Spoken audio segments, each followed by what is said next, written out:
My name is Majegs, and I recommend games for busy people so that you can stop spending so much time searching and just focus on playing.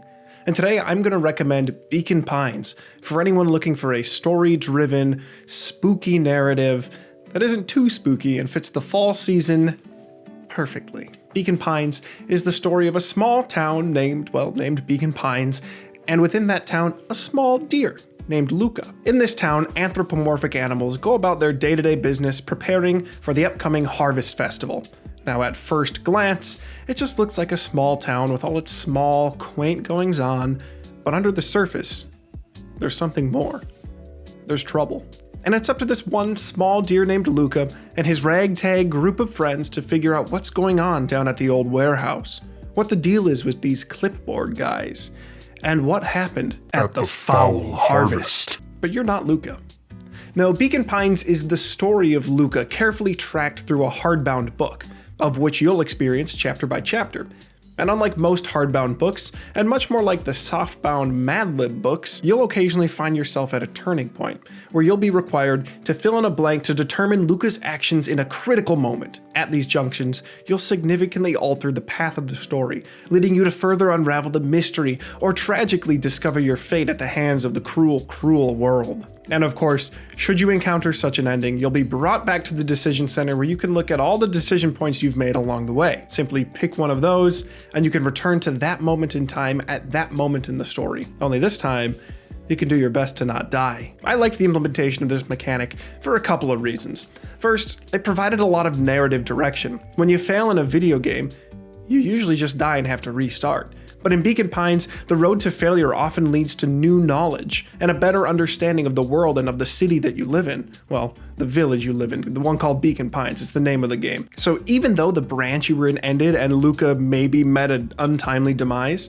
you can go back with a newfound knowledge and guide him better through the world. And though the world Luca lives in is dangerous, it's also just beautifully crafted and designed. The town of Beacon Pines was lovingly hand-drawn and animated, and you can tell.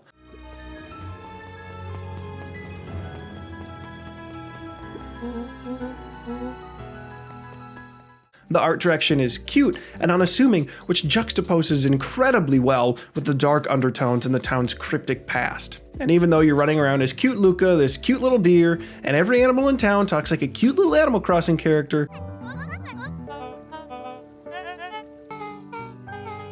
you'll find yourself caught up in occasional oddities, dialogues, and events that are out of place and not as cute.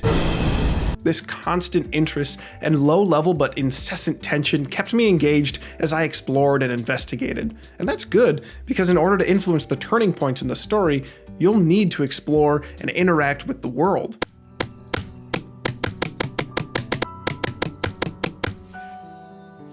As you do, you'll uncover one-word patches that can be plugged into these turning points for different effects. Finding a world that can truly capture your attention is an awesome thing, and I really think Beacon Pines nailed it. Maybe it's because I'm playing it in October, and I'm in the middle of watching The Haunting of Hill House and I got a flannel on, but it's a great companion to the grim and eerie feeling that the season often brings with it. But you cut out all the overboard grotesqueness and jump scares and generic whispery noises.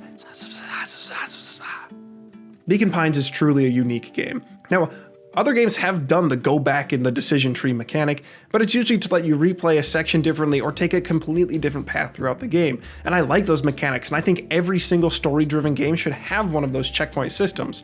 But Beacon Pines twists that formula just enough. By exploring to find the patches with words that let you influence the story, you're forced to engage not only with it, but with the world and occasionally the failure paths themselves. So, if you're into cute animals and investigating spooky things, if you're into narratively driven games and fully polished and delivered experiences, then Beacon Pines is without a doubt a great addition to your collection. All these aspects are delivered effectively in an easy-to-play game that can be found for $20 on Steam or included with Game Pass. All in all, I'm giving Beacon Pines 5 items I found in the fishing minigame out of 5 items I found in the fishing minigame. Highly recommended.